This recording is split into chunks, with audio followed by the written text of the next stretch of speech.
So tapos natin yung mga cations, eto na tayo sa mga anions na lang. Medyo mahirap, no? Kasi marami sa kanila heteroatom o maraming atom na laman. Ayan. Unahin natin yung mga may boron. Ayan, maraming naman. Okay. Ano nga to? Oo, sige, we usually call it borate lang. Pero ang pinakatama na, orthoborate. So yung orthoborate, dalawang 3. Negative 3, may 3 yung oxygen. Dito muna tayo.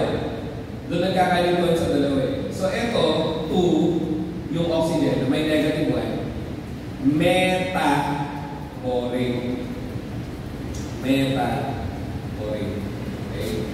So yun. Ang common, yung borate lang talaga or orthoborate.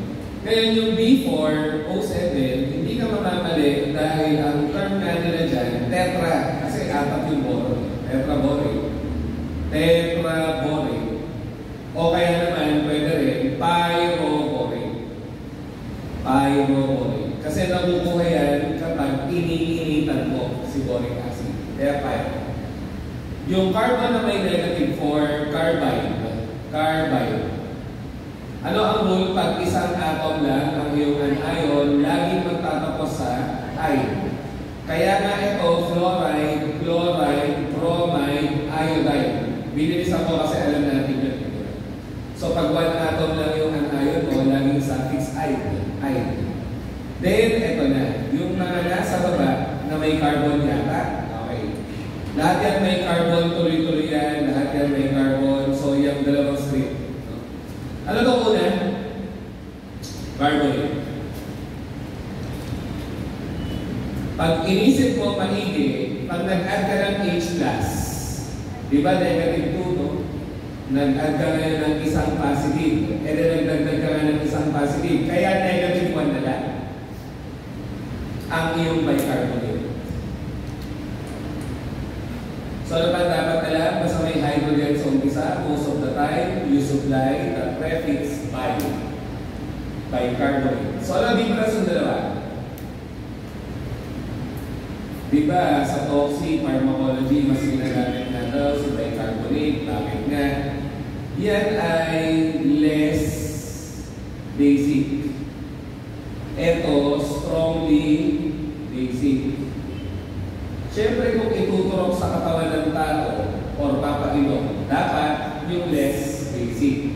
Kasi pag masyadong strong, it can damage tissues na. Kaya nga, medically, bicarbonate ang ginagamit natin na alkalinizer. No? Yung tipong nalason ang pasyente ng acid, wala kang antidote, magbibigay ka ng alkalinizer. Para yung acid, makalabas ka agad ng system.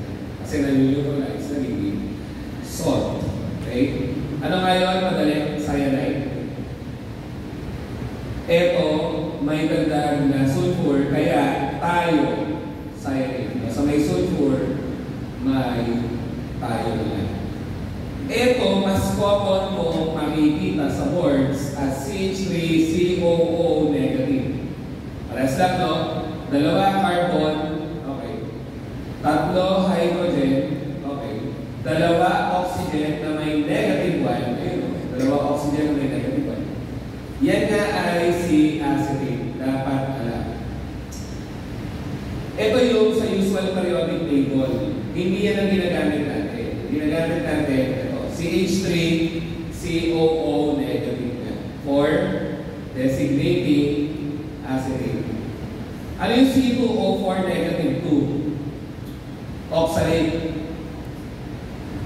Oxalate. Tapos si acetate na. Diba? Acetate yan. Anong pangalan pag may H na? Acetic acid. Acid. Diba? Acetic acid pag may H na. Kasi sunod-sunod yan. Ito. Pag nilagay mo ng hydrogen, nagiging acid.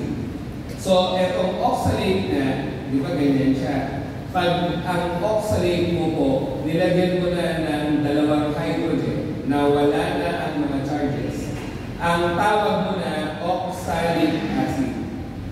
Ito, again, acetic acid. Yung dalawa sa gilid, sikat yan at maraming namamali kasi usually hindi na inaaral ng mga estudyante. Basta nakakita ka ng C4, H4, dalawa ang 4, tantanic. Kaya matanda, yung 4, mukhang A, di ba?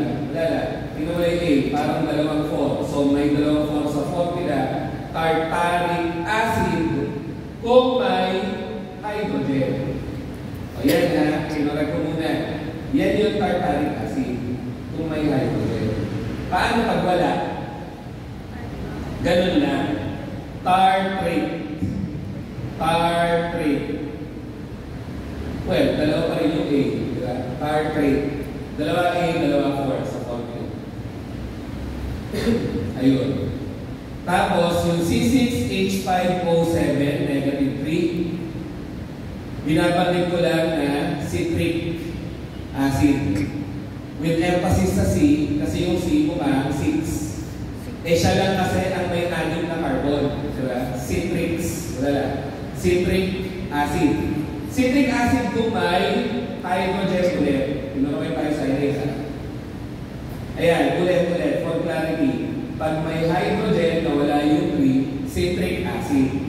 Pag nawala yung hydrogen, nagkaroon ng negative 3, yan na ay citric. Citric. Okay? So may C pa rin, may C6. Diba? Yung C ka po, kumana namang 6. Siya lang naman ang may 6 na carbon. Yun. So sana maalala using the memory strategies. Kasi I know, mahirap yung dalawa, marami dito dyan. Yung oxalate, sana madalas mo nakikita. Acetate, madalas mo nakikita. Tartrate, citrate, maraming hirap dyan. Even ako, estudyante. Hindi mo nagdaan. So yun, N3 ay nitride. Nitride.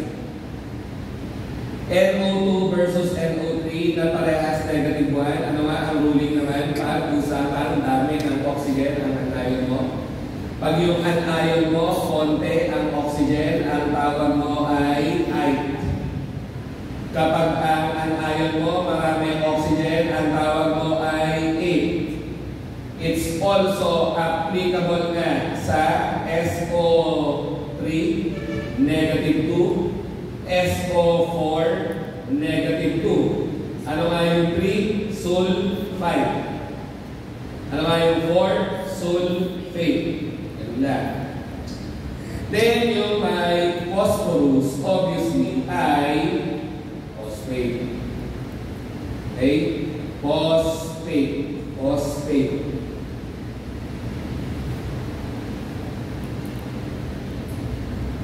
Then kapag may isang hydrogen, dalawang hydrogen, maraming alito dyan. Pag isa lang yung hydrogen, as is, kung may pina-is, as is, hydrogen, phosphate. Hindi ka lang hydrogen. O paano kaya ito? Sige, you might call it dihydrogen, phosphate. Yun lang. Ano ang sikat na tawag dyan sa pharma at sa medicine? Sa medicine kasi, wala nang ganito. Phosphate na gano'n. Yan. Wala kasing gamit yan eh. Sensitive sa cells and tissues ang phosphate mismo. Kaya, sa atin, sa pharma at medicine,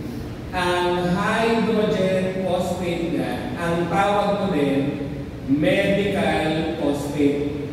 Ibig sabihin, pag gumamit sila ng phosphate sa reseta, ang tinutukoy hydrogen phosphate. Never yung walang hydrogen. Kasi masyadong damaging sa cells. So, hydrogen phosphate ang tawag din natin ay phosphate. Yung dihydrogen phosphate naman, ang tawag natin ay biphosphate. Dapat alam. Bi kasi dalawang hydrogen na siya. Okay?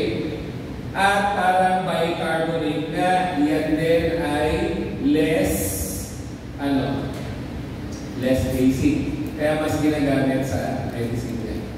Okay? Di ba pag may bi ka po, less basic. Kasi pag may bi sa umpisa, nag-a-add ka more or less ng hydrogen na acidic. So kung tataas ang acidity, ang basicity bababa. Di ba?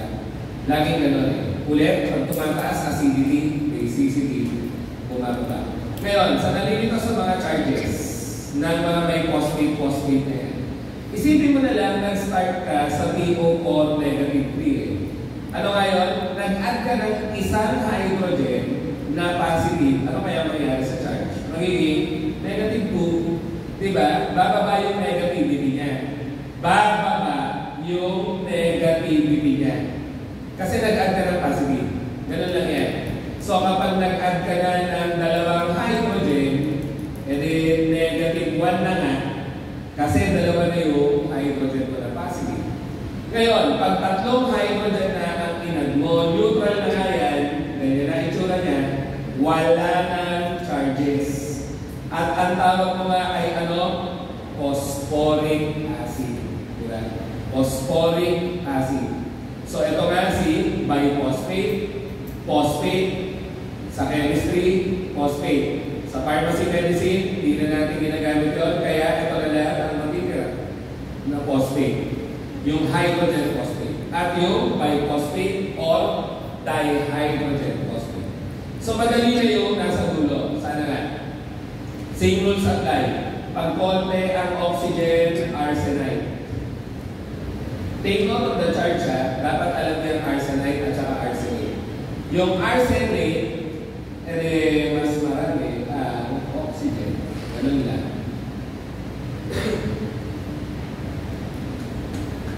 So yun. Meron pa ba? Meron pa ba dapat? Ito yung mga oxygen containing anions na ngayon. Ito, focus muna. Yan yung pinaka-common eh. Oxide. And again, same rules apply. Tingnan mo lang yung oxide mo. Dalawa negative eh. Okay. Pag nag-add ka ng isang positive, magiging negative 1. Kaya nga gano'n ang hydroxide. Nag-add ka kasi ng positive. Okay? So ano to? At ano yun? Yung una, dalawang oxygen, dalawang negative, peroxide. Basta sinabing peroxide, typically dalawang oxygen yan na magkasama together na parehas may negative 1, negative 1. Ang punto pati doon, basta peroxide, dalawang oxygen. Okay? Paano kayo ito? Dalawang oxygen din, pero isa lang ang may negative. Ang tawag nga dyan ay superoxide. At yan nga ay free radical na nag-cause ng cancer. Superoxide. Parang ano nga yan eh, sub-peroxide. Mas mababa siya ng charge sa peroxide. Kasi ang peroxide ay mas makakatuloy. Mas mataas siya. Superior siya sa peroxide. Kasi negative 2, ito, siya negative 1. O diba? Superoxide. Mas superior yung charge niya. Mas mataas siya kesa sa peroxide. Sa nakikita yung peroxide, syempre sa agua, oxygenada, hydrogen peroxide. So yun. Peroxide, superoxide. Si superoxide, free radical yan, nag-cause ng cancer. Then ano yung OCN? Cyanate. Cyanate. Sana naalala kanina, pag SCN negative, sino nga yun? Ayan na. Thiocyanate. Basta may sulfur. At by the way nga pala, no, yung SCN kasi, pwede mong makita sa boards as CNS. May habit siyang gano'n maglito para mapapaisip ka, ano CNS? Central Nervous System? Hindi. Kasi naglagay siya ng charge negative 1. So, ang CNS thiocyanate din. Kasi nga, itong cyanate ko, makikita mo rin yan minsan sa libro, CNO, negative. Cyanate pa rin yun. Okay? So ito na, sulfide. Kasi isang atom lang eh. Di ba pag isang atom lang, sabi ko nga, asahan mo na, ay ang dulo.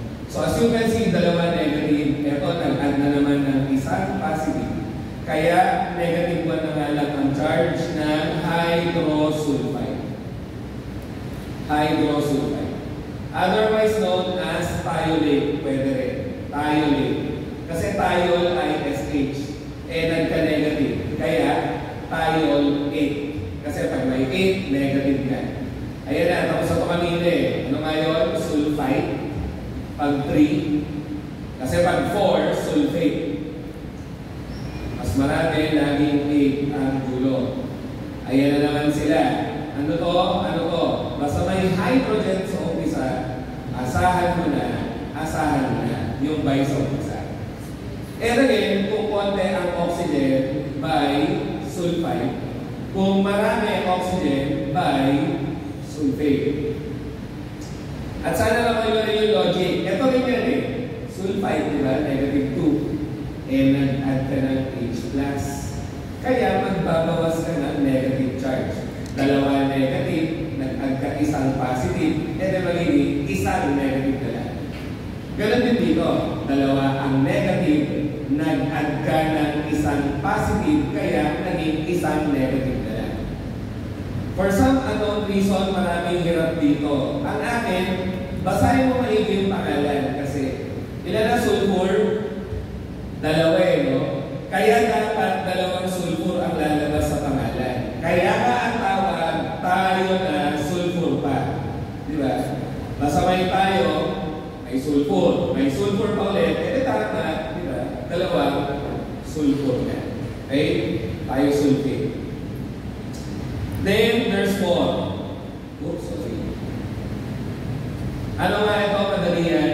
Kakalimutan yung charge ha, ng mga chromium and ions, lagi negative 2. Lagi negative 2. Basta, anion na may chromium, laging negative 2. So, ano nga ang basa doon? Chromium. Ano ang basa sa katabi? Dichromium. O tapos ganito yung mga tanungan ngayon na pang high school daw. Totoo naman kasi. Tingnan natin kung kaya nyo. Bibigyan kami yung formula. Buti sana kung name lang itatanong eh. Madali. Potassium, dalawa chromium, so potassium, dichromium. Kaso ang tanong, ano daw ang charge ng chromium per atom? Ulit, ang tanong, charge of chromium per atom. Kaya nyo ulit. Dapat. Ano rule? Ang overall charge ng kahit anong compound, total dapat 0. Umpisahan mo sa mga alam mo ang charge. Ano ang charge ng potassium? Charge ng potassium. Per atom, positive 1. Diba? Potassium kanina, positive 1. Times 2, positive 2. Ano ang charge ng oxide? Binilugan mo na po, oxide. Negative 2. Mp2. So, negative 14. Kasi negative 2 times 7 ay 14. So, ilan ang chromium dapat sa gitna? Positive 12. Kasi dapat na total 0. So, 12 plus 2, 14 minus 14, 0. Ano ulit yung tanong? Per atom. 12 ang charge ng chromium sa dalawa. So, ilan sa isa? 8. Diba? Positive 6. Nanggaganyan na siya ngayon. Kaya ang linya ng marami, mahirap. Kung tutusin, hindi siya mahirap, hindi lang natin binabalikan sa review center kasi ang basics. Okay? So yun, may isa pa. Ano naman daw charge na, mas alam nyo to, dapat, sana. Ano daw charge ng manganese sa potassium permanganate? Ganun din ang style. Dapat total 0. Potassium ay 1. Hulihin mo lagi yung gitna. As you can see, hulihin mo yung gitna. Yan madalas yung unknown eh. Ano yung oxygen? Negative 2. Times mo ng 4. Negative 8. O, di ilan yung gitna dapat? Positive 1 plus 7 minus 8, 0. So, sagot 7. Okay? So, yan ang mga nagiging habits lately. Okay? So, yun. And it all boils down nga lang sa challenging na part na dapat alam mo ang charge per atom kasi. Okay? Yung mga common atoms. Ayun. So, anong basa?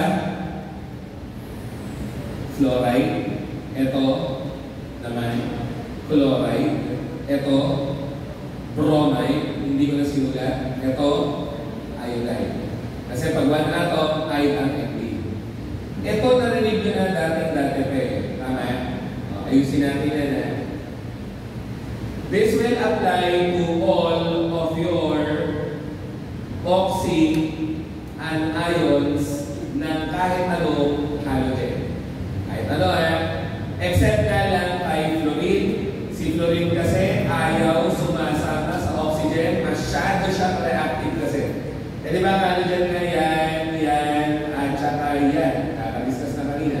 So dito tayo magsisimula. Yung fluorine kasi masyado reactive with oxygen kaya wala ka makikita ng gano'n.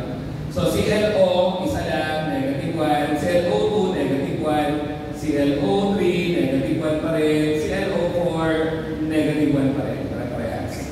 So, ano na? Ang mga pangalan. Anong naalala natin dati? Pag mabababa ang oxygen, automatic ang pangalan ng ion yan magtatapos sa I. Pag matataas ang oxygen, automatic ang anion yan magtatapos sa A. Yun nga lang, yung pinakamababa ang oxygen, maglalagay ka pa ng prefix na ganon, at saka mo papangalanan ang halogen. Kaya hypochlorite. Diba? Yung highest naman, maglalagay ka prefix na per, yan ay abbreviated form ng hyper. Pangit na pakinggan, kaya tinatanggal yung high, kaya per na lang sabay chlorine. Okay? So, paano ngayon? Yung second lowest, mawawala lang yung hypo, so magiging chloride. Yung second highest naman, mawawala lang yung per, so magiging chlorine. At kung naunawaan mo yan, kaya-kaya mo na yung iba. Tama? Kaya-kaya mo na yung iba. Yan.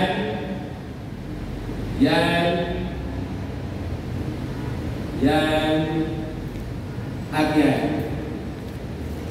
Pangalan, nung babang-baba. Per. Bromine. Pangalan ng second lowest. Ox? Second lowest, oxygen. Oo, bromide. Kasi yung super lowest, magkakahypo. Diba? Ganun na siya simple. Then, second highest, mawala naman yung per. Kaya, bromine. Yun, ganun lang. Ay, kung isulat, kung nasundan mo, diba? Yung pattern. And of course, the same is true with iodine containing.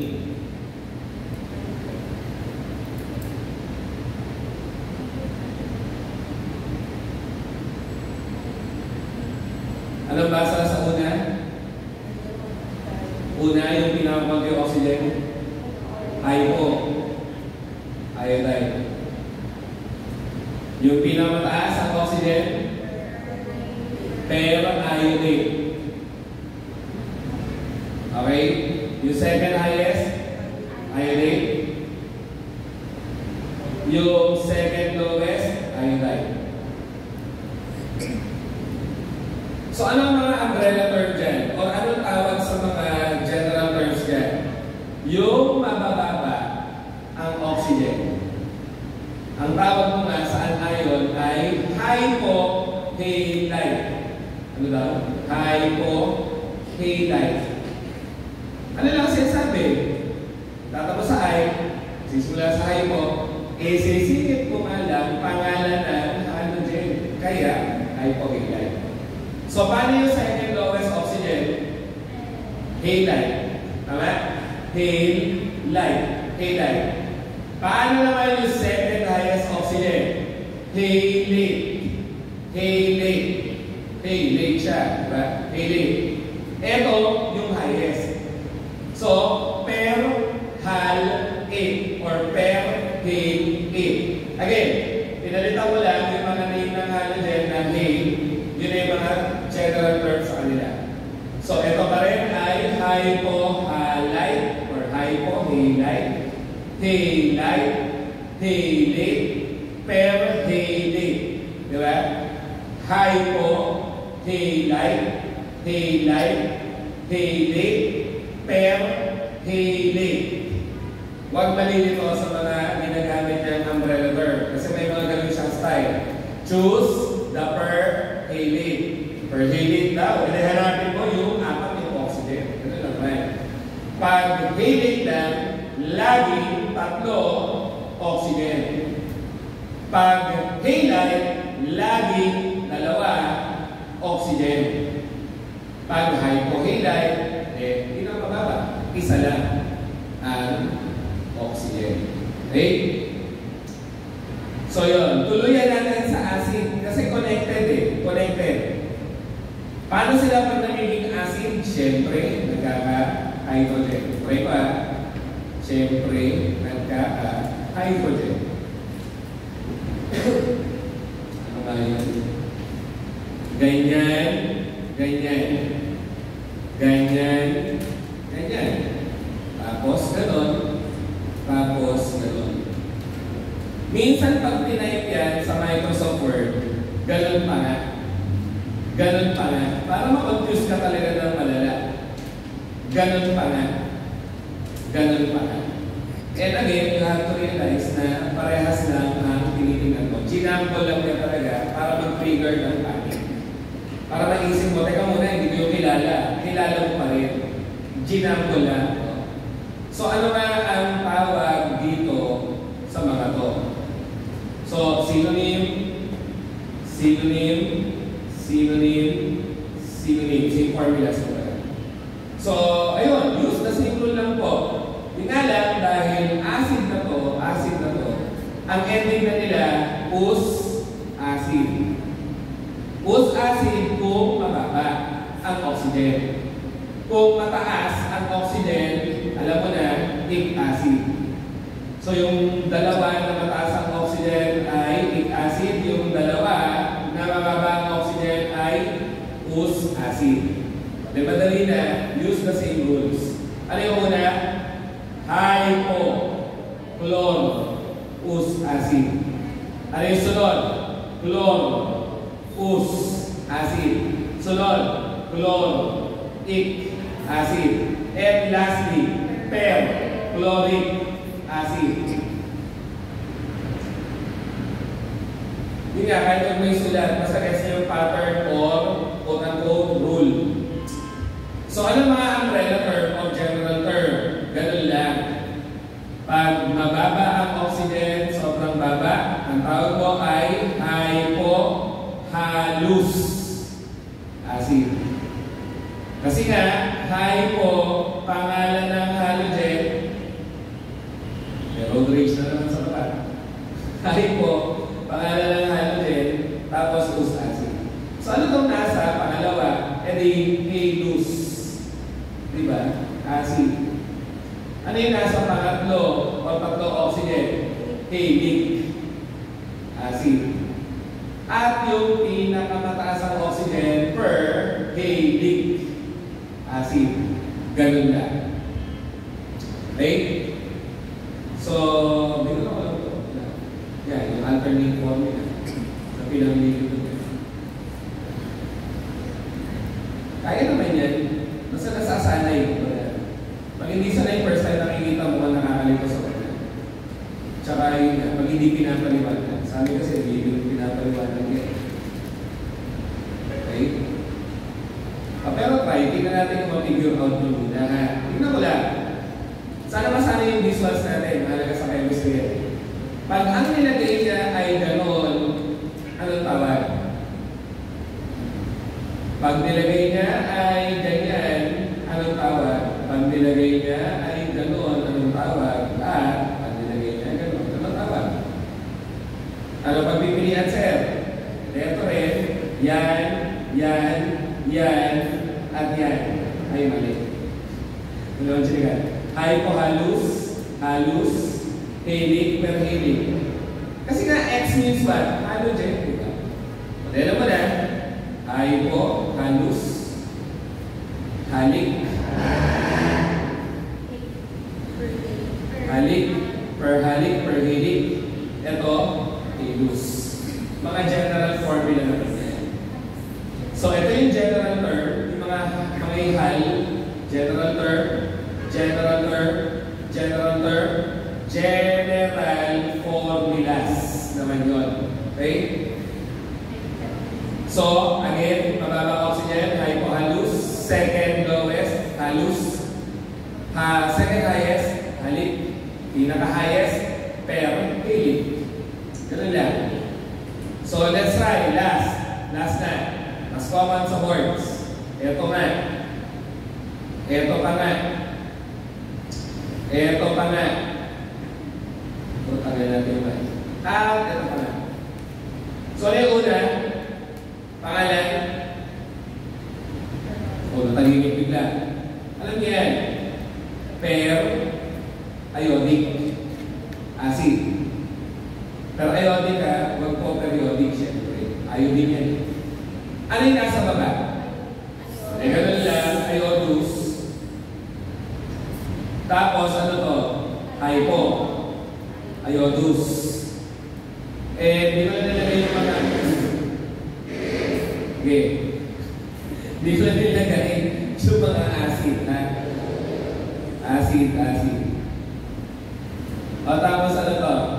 Iodic. Okay. Iodic acid. Sige nga. Ano ang atomic number muna ng chlorine? Ilagay ko na. Given naman 17. May ganito pa siyang tanong. Sorry andyan halogens Ang sabi niya kasi, kung meron akong perchloric acid, no? Ano daw ang electronic configuration ng chlorine? Ang hirap, diba? Kung hindi ka marunong mag-electronic configuration, mahirap. Kung hindi ka nakakaintindi ng charges, lalong mahirap. Okay? So, ano nilalampasan ko na nito? Diyakin natin. Ano nilalampasan ng chlorine 17? Neutral na chlorine. Take note, neutral, walang charge. Tingnan natin ang chlorine na nasa perchloric acid. Pag-uunahan ng takot, pag-uunahan ng kaba. Kaya mo yan. Di ba ang compound total 0? Ano sabi natin? Isosolve yung gitna. Ano yung hydrogen? Positive 1 eh. Ano yung oxide? Negative 2 times 4. So ilan dapat ang chlorine? Yun. 7. Positive 7. Ang taas, no? Ano ulit to? Neutral. Ito, neutral pa ba? Hindi na. Okay? So, paano nga ulit mag-electronic configuration? 1s, 2s, 2b, 3s, 3p, 3d pala, 4s, 4p, 4d. Na umaabot na nga ng F actually. Medyo na lang muna. So, paano tayo magpuno? 1s2, 2s2, 2p6, 3s2, 3p6, 4s2. Di ba yung ginagamit natin pattern? Vertical ka lang, na parang triangle na. Kasi hindi yan, ano yung usual style na mistake ng estudyante. Pag nagpuno ng 2p6, sunod 3s2, sunod 3p6. Ang gagawin mo iba, diretso 3b10. Mali na. Kasi after mo ng 3p6, 4s2 pa, pababa. Di ba? Pupunuan mo muna yung mga S kasi mas mababa ang energy ng S. So, ayun. Tingnan natin kay chlorine. 17 ang bibuuin. Kasi remember, 17 yung bilang ng kanyang electrons. So, 1s2, 2s2, 2p6, ilan na yun? 10 na, di ba? 3s2, ilan na yan? 12. Ano sunod? 3p5. Ilan na yan? 2, 4, 10, 12, 17. Ayos na. Yan na ngayon ang electronic configuration ng chlorine na. Ano ulit yung tanong? Electronic configuration configuration ng chlorine sa perchloric acid. Ewan ko, imagine nyo na. Ano ulit to? Ulit-ulit? Neutral. Ano yung chlorine na nasa perchloric acid? Hindi neutral. Positive 7. Ibig sabihin, nawalan siya ng 7 electron. Ibig sabihin, tatanggalin mo nga ang 5 at saka 2. Bakit? Nawalan siya ng 7 na negative. Kasi 7 positives na siya. Tama? In short, yung chlorine na normal na 17 magiging 10. Bakit 10? Again, positive 7 eh. Nawalan na siya ng 7 electron. Kaya hanggang 10 ka lang.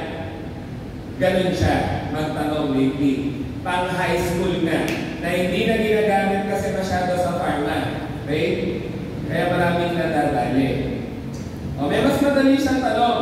Ano daw electronic configuration ng chlorine sa asin? O, pinali ko, neutral chlorine. Ano ang charge ng chlorine sa asin? Ano yung sodium? Naman, positive 1. So, ano yung chlorine dyan? Negative 1. Ano to ulit? Ano na represent? Neutral. Ano yung nasa asin? Hindi neutral. Negative. Ibig sabihin, nadagdagan ng electron. Tama? Nag-negative eh. Tama naman. Hindi mo visualize. Pag neutral ang substance, nadagdagan ng negative. Cancel, cancel. And then negative na siya. Di ba? So, 1s2, 2s2, 2p6, 3s2, 3p6, 6, 8, 10, 12, plus 6, 18. Tama ba na yan ang isasagot ko? Baka kasi yung iba sabihin, di ba neutral na 17? Ay, di tama kung neutral, 3p5. Ang tanong, ang chloride ba neutral pa? Hindi na. Tumanggap ka po siya ng isang negative. Kaya from 17 magiging 18, kaya dapat ang dulo 3p6, 2, 4, 10, 12, 18. Yan ngayon ang electronic configuration ng chlorine na nasa asin. Magkaiba, positive, negative. Sorry na. Ayoko sana ituro, pero yun nga, may ganyan na siya. Na kung ako estudyante, hindi ko rin gets eh. Pero, again, paglalaro lang ng fundamental terms, neutral, negative. Remember, electronic configuration nga ay nakabase sa atomic number. Kasi yan yung bilang ng electrons ko. Kung neutral. Ang ginawa niya positive, ginawa niya negative para mapaisip ka ano gagawin mo sa electrons. Siyempre, positive, magbabawas ka na ng electrons. Kung nagne-negative, hindi mag-a-add ka naman ng electrons. Okay? Elementary concept na. Pero ayaw natin pag-usapan. Okay? So, nandiyan naman yung iba. Okay na to, okay na to, okay na to, okay na to. So, anong pasa dito? Permanent.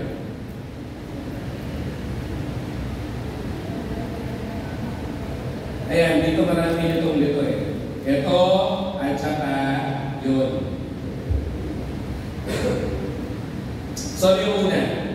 Sino mas mataas ang charge? Yung negative 3 o yung negative 4? Yung 3. Negative 6. Diba? Negative 4, mas mababa. Kaya ang tawag dito sa una ay, yan, lagi ako namamali dyan ng estudyante. Wala, pangit yung term namin. Yan yung ferrocyanide. Kasi thick, higher. Ito naman, ferrocyanide. Kasi us or o, lower. Sir, paano nangyari pati yun? Pwede mo tingnan yung iron sa umpisa. Ano charge ng cyanide? O sige, up. Igay. Aray ko, ganito. Iyak-iyak ko na ganyan para mas makita natin. Yung buong yan, ano daw ang charge? Negative 3. Yung nasa baba, ano daw ang charge? Negative 4. O Ayan. Ibig sabihin po, pag tinotal mo yan, dapat negative 3 to, dapat negative 4 naman to. So, ilan ang charge ng cyanide? Kanina. Libot na? O, binalik ko. Ayan o, negative 1. Cyanide.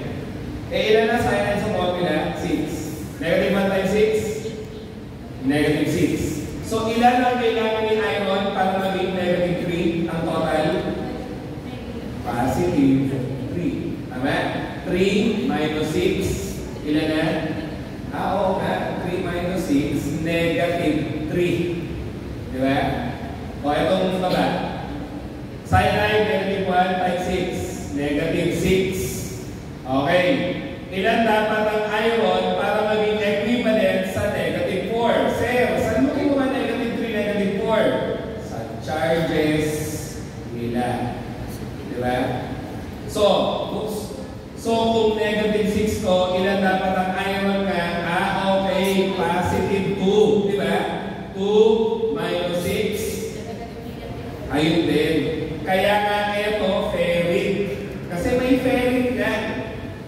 Ito naman, ferrocyanide. Kasi may ferrous nga. Ferrous, positive 2. Para hindi mo na malimutan forever. Okay? Ayun. Ito pa. Sorry na. Diba, ferricyanide nga to, ferrocyanide nga to. Sige, may mga ganito kasi talong. 3 board exams ago. Paano kapag nilagyan mo yan ng mga potassium? E di ang mangyayari, yung 3, tuloy ka na mga charge sa ibabaw to avoid confusion with numbers. E di yung 3 kanina, nandito na. E di yung 4 kanina, mapupunta dito. Okay? So ano basa sa una? Potassium, ferricyanide. Yung baba, potassium, ferrocyanide. Okay? Ngayon, sinadya niya gano'n, madali mo eh. Kasi sumunod dyan pa, malilito ka na. Ganyan na eh. O, kaya pa ba natin basahin yan? Hindi na. Fefe. Rin tayo ng medicine. Hindi, tama naman eh. Nabasa sa una. O, tingnan mo na lang muna. Ang technique kasi ito, kaya tayo nagkakalituan. Tingnan mo muna yung mga Sanskrit. Remember, yung buong yan, ferricyanide. Ibig sabihin, itong 2 sa kanya yun. Ano tawag sa iron na may positive 2? Uy, iron na may positive 2. Ferrous na. Ano magiging name? Ferrous ferricyanide. Diba? O, pinag-iwalay ko ulit. Pinag-iwalay ko ulit. Ganyan to, ganyan yan. Pinagsama ko lang together, kaya yung 3 na punta doon, yung 2 na punta sa kabila. And then, ferrous ferricyanide. Ano pa nga shortcut? Tuloy-tuloy, one word. Ferrocyanide. Huwag naman fefe, ha? Ferrocyanide. Paano yung baba? Alam na. Ano yung Fe3? Ferric. Diba? Kaya, ferric, ferrocyanide. Or, shorthand, one word ulit, ferrifero. Ferrifero. Yung una, ferro-ferri. Okay? Again, ang tip, dun ka unang tumingin. Alam mo naman eh, positive 2 ay ferrous. So, mako na yung ferrous. Positive 3, dito galing yan. Okay, muna yung ferric. Diba? So, yun. The rest is madali na. Basta na-recognize mo yung umpisa, okay ka na. Wala kasing ferry-ferry, wala rin ferro-ferro. Hindi pwede. Hindi siya nabubuo. Kaya it's always ferro-ferry and ferry-ferro. Walang same-same pala. Okay? So, yun. Tapos na, awa ng Diyos. Ang inyong mga Diyos. Okay? Anyways. Hanggang 7. Ano ba sa celebration? 3:45. 5:15 ang last day. Okay. Ano yung atomic number versus atomic mass? Ang mga lumang designations nga kasi, nakakakita ka ng symbol ng element. O ganyan, sorry. Symbol ng element.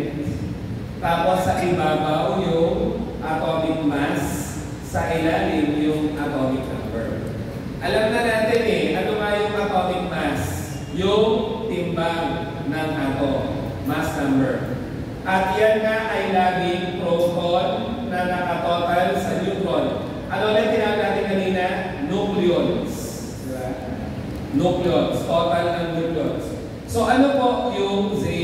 Atomic number na ay equivalent number ng electrons, assuming na ang atom ng element nga ay laging neutral, yan din ang bilang ng proton mo nga para stable, para klaro. Okay? So atomic number, number ng protons, at number din ng electrons sa neutral na atom nga. Okay? Laging ganon. And then, siya nga ang makikita mo sa periodic table, actually sa gitna naman. Sa modern day periodic table, ano napapansin? Kunyari, carbon. Ano makikita mo atomic number? 6. Minsan naman, nasa ibabaw, 6. Okay? Tapos ano na usually nakikita ang atomic mass? Usually nasa ibabaw, kasi atomic mass makikita mo dito. Minsan naman yung atomic mass lang dito. Kumbaga, malayo na sa dating format. Ganun lagi AZ. Atomic mass, atomic number. O ngayon, makikita mo atomic number, makikita mo atomic mass. Makikita mo atomic number, makikita mo atomic mass. Nag-iba yung pwesto. But we will stick with this for clarity's sake. Kasi yan pa rin ang gamit ng maraming chemists. Okay? So yun. So atomic number na bale ang naging basihan ng arrangement by order ng periodic table ng elements mo. Tama ba? Ano yung nasa pinaka-left side? Hydrogen, may ito mo 1. Ano yung nasa pinaka-right side? May ito mo helium 2. Ano yung narapasan ng 1 and 2? Yun na nga. Atomic number. Okay? So, ang nandito bale ay element number 3. Yan na nga si lithium. Okay? Etc. etc. Sa point, naka-arrange ang ating periodic table based sa atomic number. Ganun lang. So, may atomic mass, well, atomic mass, proton, neutron, alam na natin. Yan nga bale ang estimated na timbang ng atom mo kasi nasa nucleus sila. Again, nasabi na natin, sunod-tunan lang ng protons, neutrons. Ito na, ang mga lagi tinatanong, isotopes, isotope, isobars. Ano nga pag isotope? Same proton, different neutron. Okay? Same proton, different neutron, pero atom sila ng same element. Example nga ay nasa next slide. Ito muna tayo sa clip. Babalikan natin yan. Yan ang mga isotopes ni carbon. May carbon 12, may carbon 13, may carbon 14. Tapos pare-pareha sila atomic number na 6. So, ano ulit yung nasa ibabaw na mataas?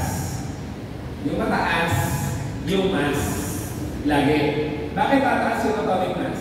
Kasi nga dalawa yan na tinutupan mo dito. So, lagi siya mataas. Mataas lagi, atomic mass. Okay? Mababa lagi, atomic number. Para hindi mo na malimutan din. Okay? So, yun. Bale, proton, neutron yun, proton, neutron yun, proton, neutron yun. So, ano yung 6? Yung proton lang. Proton lang or electrons din.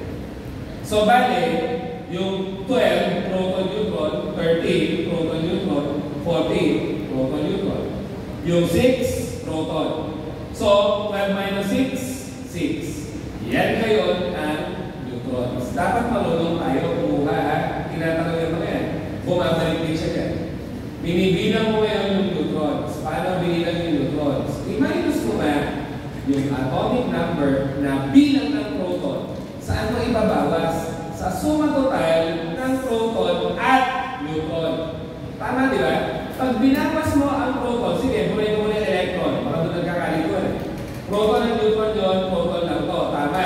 Kung mabawas mo yung proton lang, lalabas yung neutron lang. So, ito 13 minus 6, 7. Ang bilang ng neutron. 14 minus 6, 8 ang bilang ng neutron. Ulit, pag isotope, same ang proton, magkaiba ang neutron niya. Pero, same elements. Ganun lang. Hindi ka na mamamali. Isotope nga eh. Same ang proton. Same ang proton. Okay? Ano kasi ang isotope? So, designated by mass number daw. Tama naman, di ba? Ano yung sabihin ng designated by the mass number? Mag-iiba-iba sila ng mass number. Okay? Di ba? Initially, nung sinulat natin yan, hindi nyo na-pick up maigi. Di ba? C12, C13, C14, 6, 6, 6. So, isotopes will differ in the mass number na.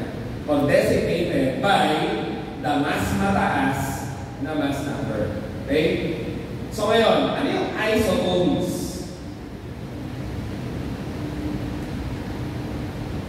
Ano lang ang trigger word mo dito? Ayun, yung ended.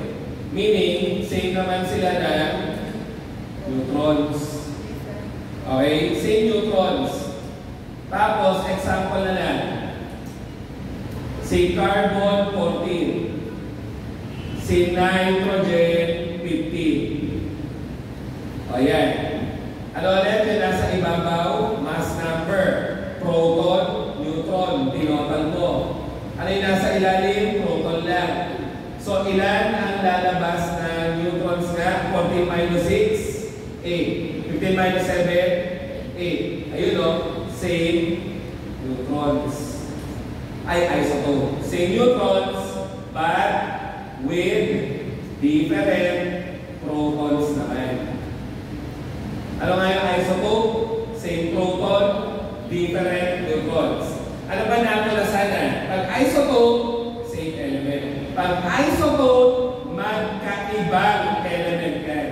So same neutrons with different protons, okay, amongst different atoms. Hindi kagaya ng isotopes kanina, same atoms kasi. Okay? Pero hindi naman naging different same atoms eh. Again, kung mapansin mo lang sana yung trend na binaliktad na naman siya, eh, makukuha mo yung mga dulo. Pinagtabi ko pa para hindi nyo na malimutan forever. Pag isotope, same proton, different neutron. Pag isotone na may N, same neutron, different proton. Di ba? Naliktad mo lang eh. Nilalaro lang ang utak mo para malito ka na lang. Eh ngayon, ano yung isomers? Dami namang iso na yan. May iso na pa sa chemistry or chem. Ano yung isomers? Different elements ulit yan. Atoms of different elements. Okay, hindi ko rin lagay yung atoms ha. Obviously, ang element gawa sa atom. Different elements with different mass number. Mali, hindi different, sorry. Same mass number. Isomers. Okay. Example, si argon, si potassium, si calcium. Pare-parehas po yan ang mass number 40. Yan. Mga isotope ni argon 40, potassium 40, calcium 40. Yun nga lang, si argon ang atomic number 18, si potassium 19, si calcium 20. So, again, ano nga yung mass number? Proton and neutron na pinagsama. Ano yung nasa baba? Proton lamang. Okay? Or electrons na neutron. So, ilan ang lalabas na neutron dito? 22, 40 minus 18. Dito naman, ang lalabas na neutron, 21, 40 minus 19. Dito naman, 40 minus 20, 20.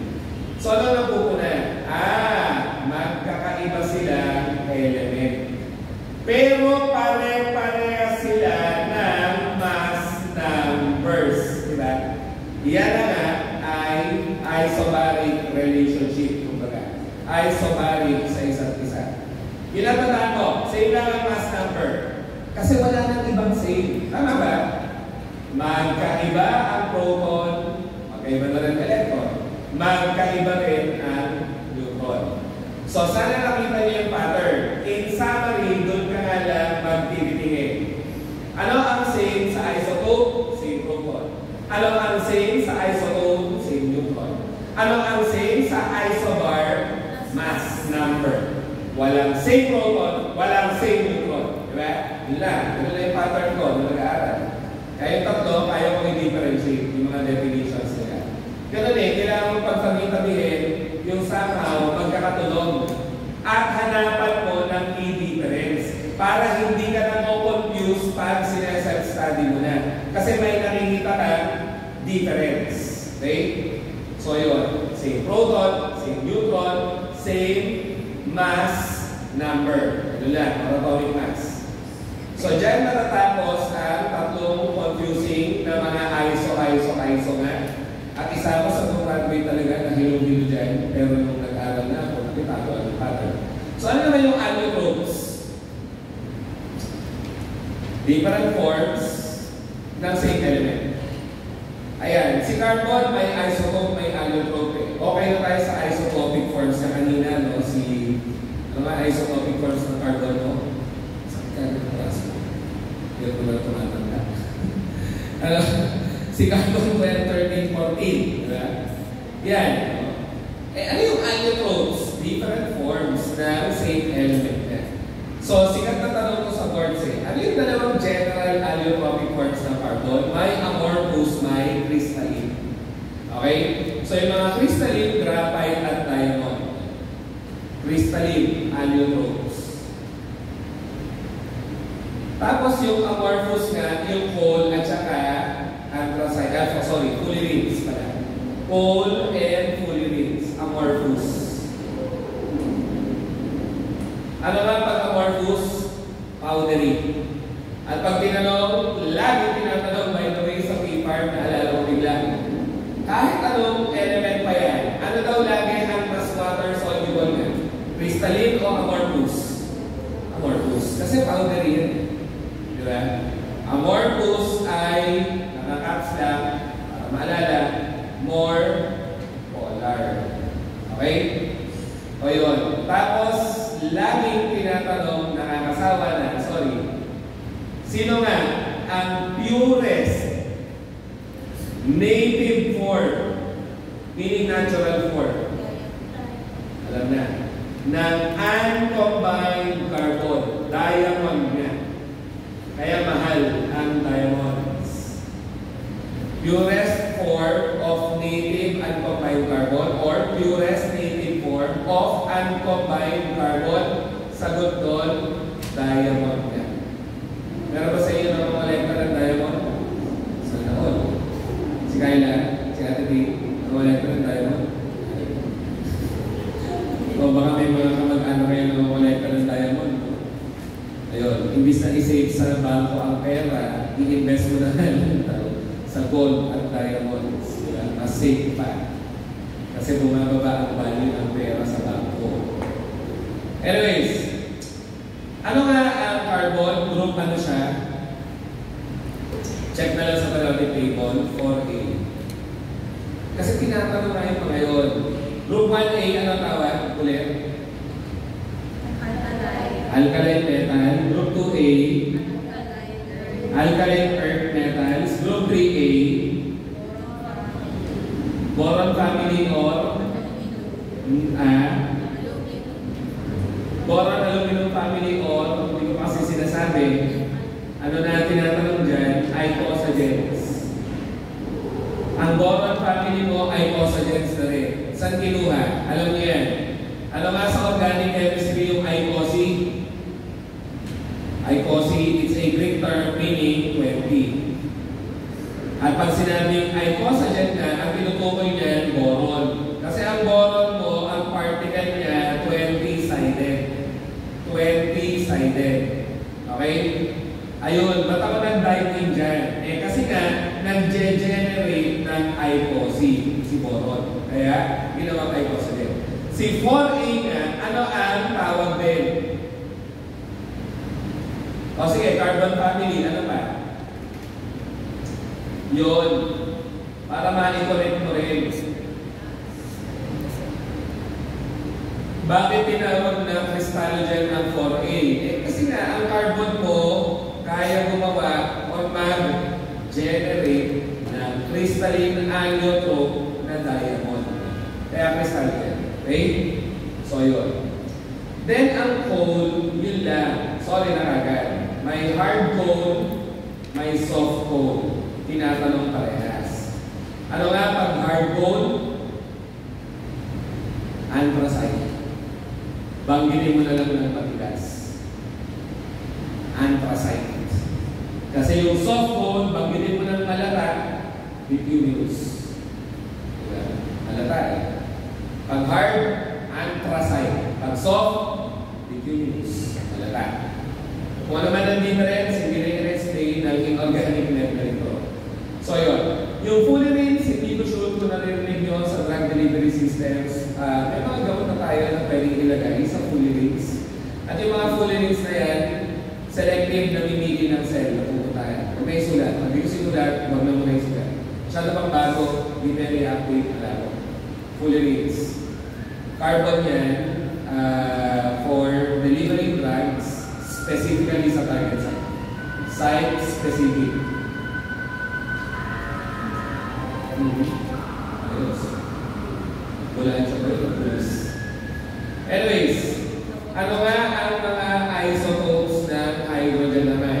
Ang pinaka-common nga, yung proton. Proton is also known as hydrogen 1 or protium. Hindi ka mamamali, yun lang kasi naabangan mo eh. Kaya nga H1, isa lang yung subatomic particle niya. Isang proton. Wala siyang neutron. Siya nga lang ang isotope ng kahit anong atom sa balat ng lupa na walang neutron. Walang neutron.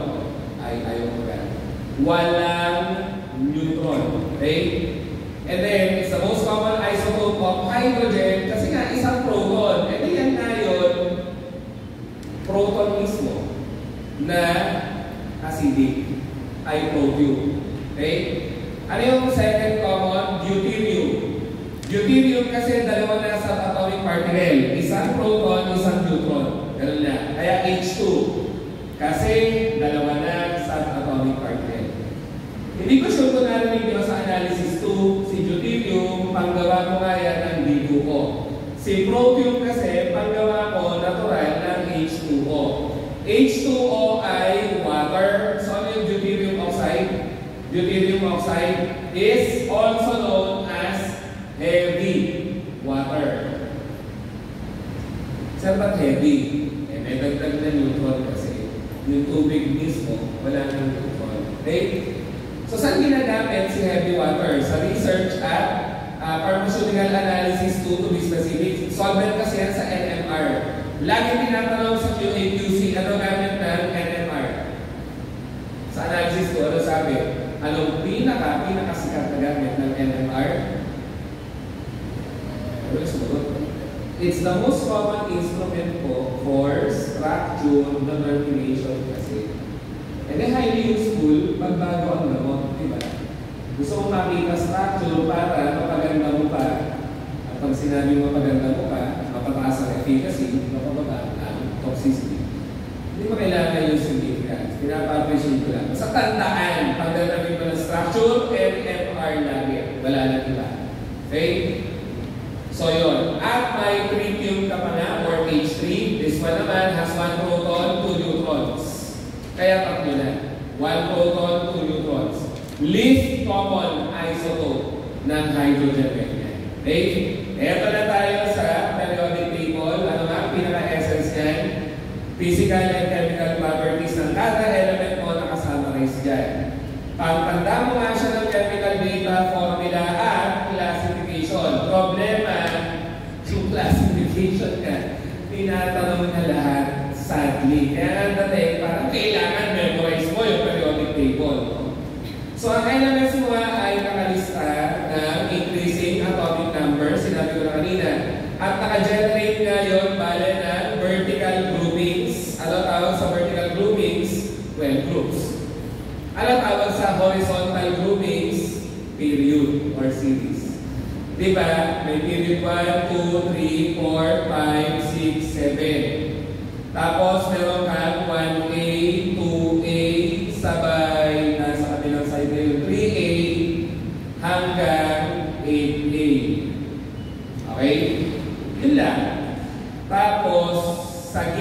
nga, meron kang makikita na B groups.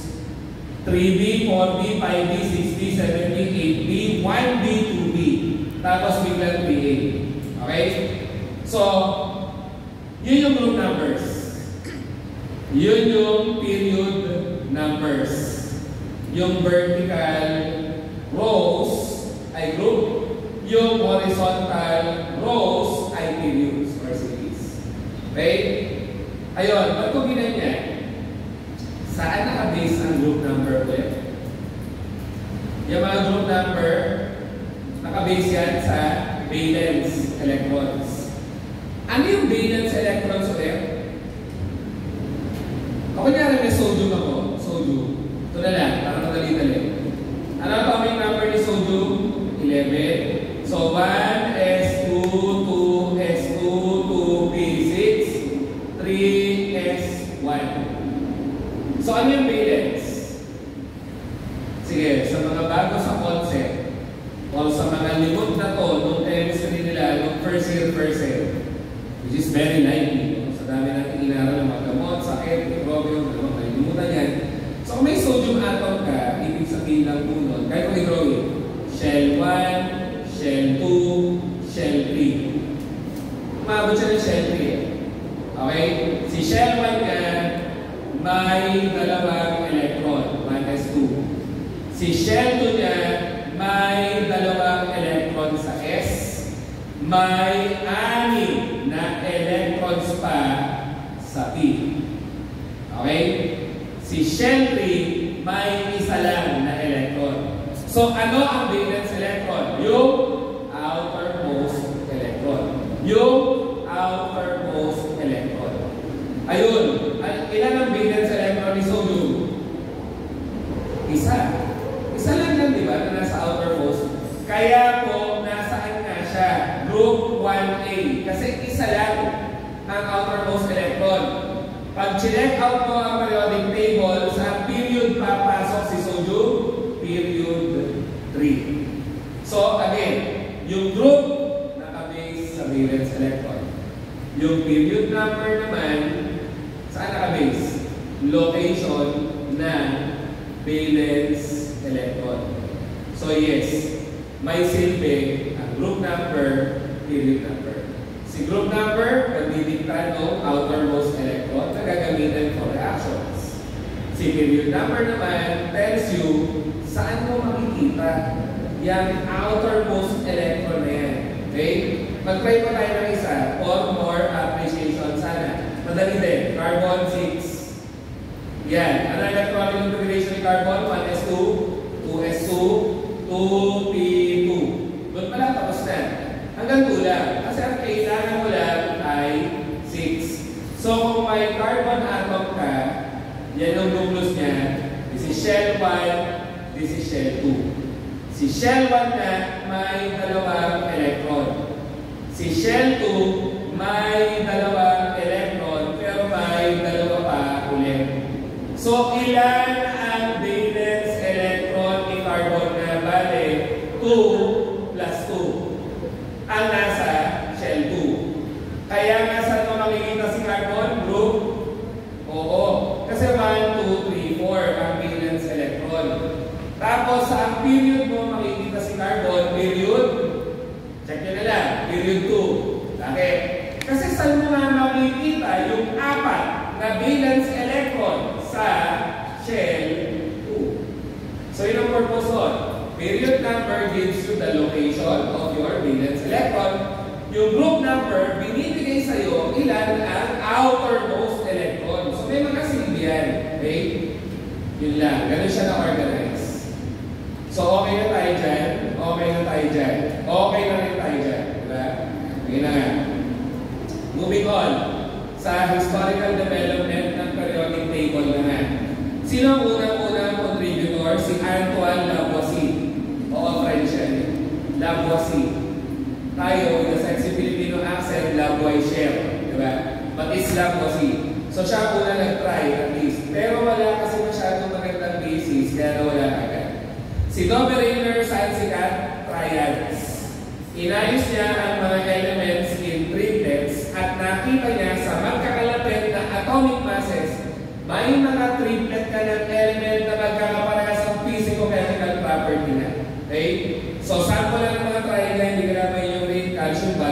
tube at chlorine iodine bromine. So, nowadays, may ito sa 2A. Nowadays, may kita mo to sa 7A. Okay? At si lithium potassium sodium, makikita mo sa group 1A. Again, hindi kailangan yung mga examples ng triads niya. Ang mahalaga, dapat alam mo, contribution niya, triads ang tawag. Then, nauso yung law of octave. Kanino nga? Tinatanong, John Newlands. Ano ang kanyang law of octave? Nakita niya po na kapag may isa kang element, inayos niya nga rin according sa atomic masses. Okay? With some little consideration with the atomic number. Sample ng kanyang octave nga, lithium, sinundan ng iridium, boron, carbon, nitrogen, oxygen, fluorine, biglang sodium. Tama ba? 1, 2, 3, 4, 5, 6, 7, 8. Tama. Ayan. Isang sample ng kanyang octave. Ano ang sinasabi ng law of octave? After 8 elements, pag inayos mo ang elements according sa atomic masses nila, after the 8 element, asahan mo kung ano property niya, hawig siya noong una. At kung titingnan mo nga, 1, 2, 3, 4, 5, 6, 7, 8, yang 1 or first at saka 8, bale ay magkaparehas ng grupo. So, doon niya kinuha ang kanyang law of octaves. Naggawa siya ng series of 8. Yung pang-8, naging kamukha, no first member o no element 1. Ganun yung kay John Newland. Yun lang. Kahit mag-isulat yan. Tapos, ano nga sasabihin ko ba? Parang yung musical notes, do, re, mi, fa, so, la, ti, do ulit. Ganun ang logic niya eh. Do ang umpisa, do ang dulo, malamang parehas ng property. Okay? Atin agad. Kaya nowadays, mamimita mo magkagrupo si lithium at saka si sodium. Okay? So, again, hindi kailangan yung mismong explanation ng octave. In-explain ko lang bakit tinawag na law of octave. Then, ang nag-improve ng idea ng law of octave si John Newlands ay si Johann Dobereiter na ano lang ang contribution niya? Kung ano yung findings ni Newland na naka-octave, ginawa niya ang table. Ginawa niya ang table. Then si Mendeleev inayos yung table according na sa atomic masses. Pero ano ang mas key contribution niya? Nagkaroon nga ng liwanag sa vertical groupings or group numbers. At yun lang, it allowed for prediction of the existence of other elements. Yun yung mas tinatanong. Kaninong version ng periodic table yung nag-allow sa atin na maka-discover pa ng mas maraming pang element, it's always Mendeleev. Okay? Mendeleev. So yun. Tapos, lastly, si Henry Moseley nga, ang finally nag-make sense sa findings ni Mendeleev na wag natin gawin atomic mass. Ang gawin natin, atomic number. Mas aayos yan. At yun na nga, ang modern day periodic table ngayon, naka-increasing atomic number na. Okay? Yun lang. So, Lavoisier yung una, tapos, ano nga yun? Inantok ako bigla. Lavoisier yung una, then si Dobereiter triad, tapos sino to? Si Newlands yung octave nga, oo. Sino nag-improve ulit? Si Mayer, sorry. Si Mendeleev yung prediction ng other elements, then mostly yung modern day na atomic number na basis. So before we take the last break, ito nga ang periodic table. So 1A, 2A, 3A, 4A, 5A, 6A, 7A, 8A. So unahin natin yung 8A, ano nga ang tawag din? Group 0. Kasi zero reactivity. Okay? Hindi sila reactive. At yan nga ang yung inert gases. Inert gases or noble gases. Bakit noble? Masunurin. Hindi nagre-react eh. Okay? So, helium, neon, argon, krypton, xenon, radon, yung medyo bago kahit wag muna, yung organisol, kahit wag muna, yung organisol. Okay? Semi-synthetic. Sunod-sunod ko lang, helium, neon, argon, krypton, xenon, radon. Okay? Sadly sa pharmacology nga, sinabi ko doon nung summer, although hindi kayo lahat may pharmacology, tinatanong pa rin, sino yung inert gas na pwede inhale anesthetic? Naka-Morse type pa nga siya. Si krypton at saka xenon. Dati, ginagamit na inhale anesthetic. Kaso masyadong toxic okay? Kaya tinanggal sa market. Hindi ko rin gets, ba't kailangan talangin pa, hindi mo naman na makikita sa reality. But yes, again, ang exam is a test of knowledge. Sadly. Even old knowledge. Ang akin, kasi siguro tanggalin yung mga luma para mabawasan yung inaaral. Ang dami kasi talaga. No? Pero wala, ganun talaga. Tayo mag-a-adjust sa kanya. Siya gumagawa ng tanong Hindi naman siya mag-a-adjust sa atin, syempre. So, krypton, xenon na ay mga luma na inert gas na ginagamit na anesthetic. So, bakit nila sila ginagamit? Una, toxic. Pangalawa, hindi practical. Kasi synthetic yan kung gusto mo. Kung gusto mo ng noble gas, gagawin mo sa planta. Mahal. Kung ayaw mo naman gumawa sa planta, saan mo makukuha ang inert gas? Outer space. Pupunta ka pa outer space para lang makabuo ng gamot. Hindi nga practical. Pero tinatanong, saan? So, yung mga names na in-update ko na dito, sorry. Hindi pa yata. Hindi pa. Anyways, tingnan nyo yan. Pag wala dyan, ilista o isulat. Oo nga, na-update ko yung iba. Karin tagal-update ko nito. Sorry. Yung sa IPS, hindi. Sa underground, update ko na. Anyways, sige. Balik. So, yun. Noble gases ay group 0 or group 8. So, bakit sila noble or inert? Kasi satisfied ang kanilang octet. Okay? Yung outermost orbital nila ay may 8 electrons. Una mo na, sir, ba't si helium? Dalawa lang naman ang electron. So, hindi siya satisfied ang octet. Oo nga. Pero kasi, dalawang electron yan na nasa S. Ano alam natin sa S orbital? Yung octet, stable lagi.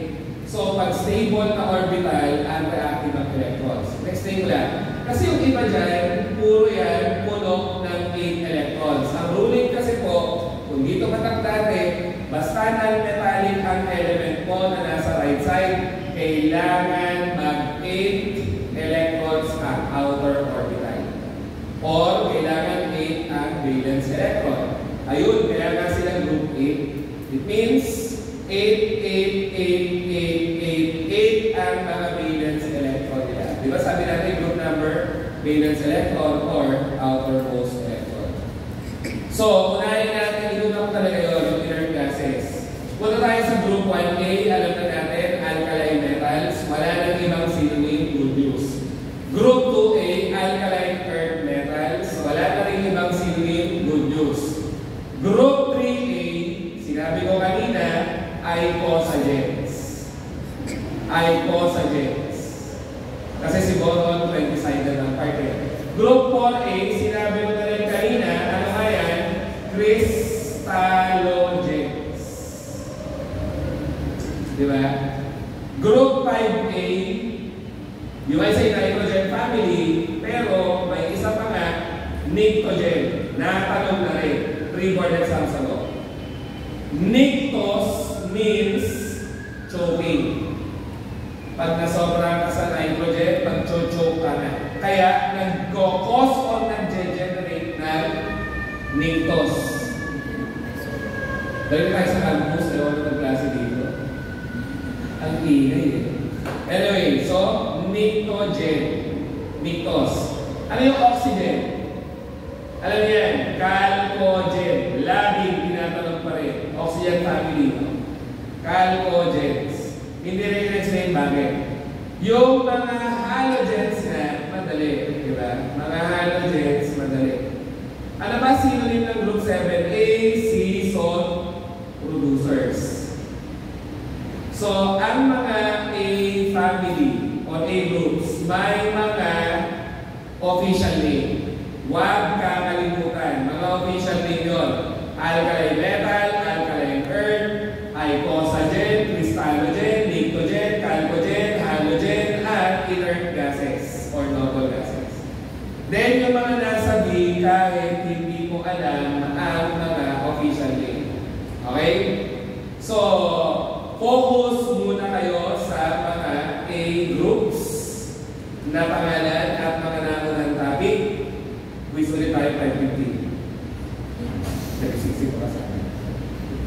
Mamaya na yung 5, yung B groups. Mamaya na yan. Focus muna kayo sa mga nasabi kanina. At ito, mga A groups. Mga pangalan.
Si sir.